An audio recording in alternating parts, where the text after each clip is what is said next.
So let's get started by understanding what's vulnerability, and what impact does it leave on us. See, vulnerability is, I think, a universal human emotion which we experience when we expose ourselves to others, or probably during the time of risk, or I could say uncertainty. But it's not entirely true, because we've been so guarded about ourselves, and we've been so restricted in a comfort zone that we don't want to show others our weakness. We don't want to expose ourselves to others because we don't want to be vulnerable, because we don't want to be seen as a weak person. In fact, if you really go into depths, you would realize that vulnerability is quite an asset. It can help you be more innovative. It can help you keep you on an edge. Acts of courage, something that needs you to be courageous is nearly impossible unless you put yourself in a vulnerable position, because it demands you to take a risk.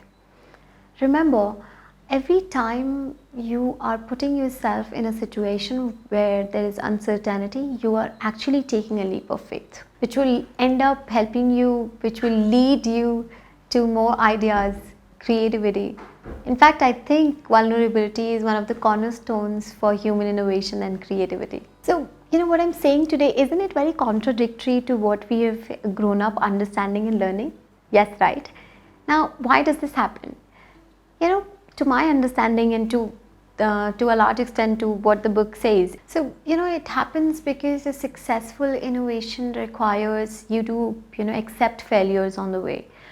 A very healthy dose of failures. I'm not saying all the failures, but you should be ready and be prepared to accept failures. And so a society that equates vulnerability with weakness is highly likely to sort of produce any successful innovations, produce any good creative ideas or fresh perspectives. That's going to be very difficult for that kind of society. So remember, if you don't risk anything, you're not going to gain anything. It's as simple as that, vulnerability requires courage, and it requires you to be courageous, to accept the failures, to take that leap of faith. And unless you're doing that, you will not be innovative. You will not be able to challenge yourself to be more creative. So tell me, don't you think that being vulnerable requires you to be courageous? To not put up that facade, to sort of hide your emotions, to stay strong. Don't you think? But remember, unless you take risk, unless you push yourself towards that boundary, you will not be able to dare to do anything new. I was skeptical, but I found the courage to make these videos, to talk about my emotions, to not be stuck in a rut, and I personally feel if I can do it, so can you. And so now let's talk about some of the qualities or way leaders behave.